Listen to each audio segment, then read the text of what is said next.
Reflection for Septuagesima Sunday.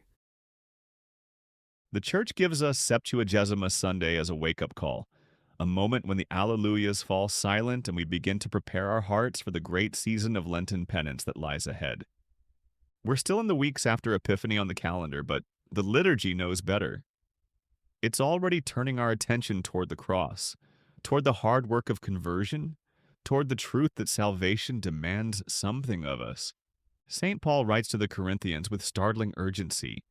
He uses the image of runners in a race, athletes training with discipline and purpose. Every runner competes, he tells them, but only one receives the prize. So run to win. These aren't gentle words of encouragement. They're a challenge. Paul knows that the Christian life requires effort, focus, and sacrifice. He speaks of punishing his body and subduing it, lest after preaching to others he himself should be disqualified. Here is an apostle, chosen by Christ himself, and yet he knows he cannot coast. He cannot assume his salvation is secure simply because he started the race. This should shake us awake. If Paul felt the need for such vigilance, what about us? We live in a world that constantly whispers that we deserve comfort, that we've earned our rest, that any demand placed on us is somehow an offense against our dignity. But the gospel and the entire tenor of today's Mass tell us otherwise. The spiritual life is work. It requires training, like an athlete in the stadium. It requires saying no to ourselves again and again, not because God is cruel, but because sin has weakened us, and we need to be strengthened.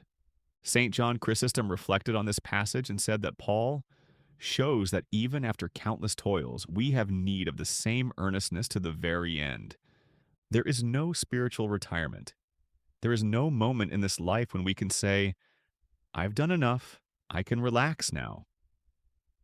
The race continues until we cross the finish line into eternity. The gospel brings us into the vineyard, where a landowner hires workers throughout the day, some at dawn, others at midday, still others in the final hour. When evening comes and wages are paid, those who worked only 1 hour receive the same as those who labored through the heat of the whole day. The ones who started early grumble. They feel cheated.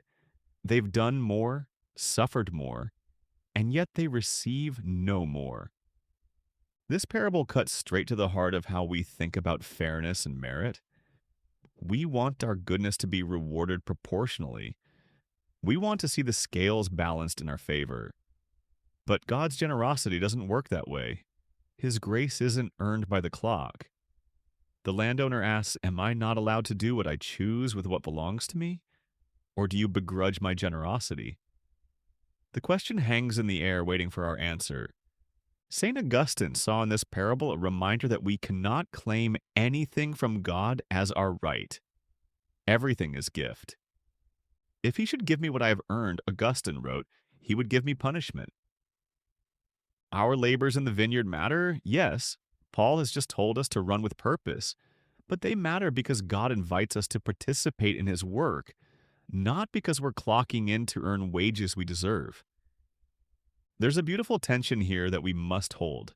We work, we strive, we discipline ourselves like athletes, and yet we know that everything depends on God's mercy. We cannot be lazy or presumptuous, thinking grace will cover our deliberate sins and half-hearted efforts. But neither can we fall into the trap of thinking our efforts earn heaven, as if we could present God with an invoice. The introit of this Mass begins with a cry from the depths. The sorrows of death surrounded me. The sorrows of hell encompassed me. And in my affliction I called upon the Lord, and he heard my voice from his holy temple. This is where we must start, acknowledging our need, our weakness, the real danger we face. Death and hell are not abstract concepts. They're real, and we need saving. But notice what happens next. The Lord hears.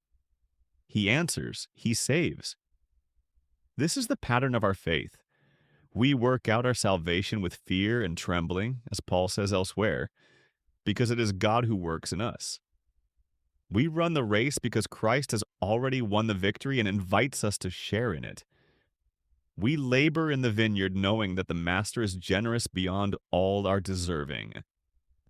As we move toward Lent, let's take up the challenge Paul sets before us.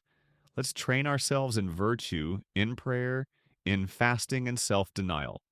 Let's do it not with grim determination, but with hope, knowing that God's grace is at work in us, that His generosity exceeds anything we could imagine, and that the prize waiting at the finish line is nothing less than eternal life with Him.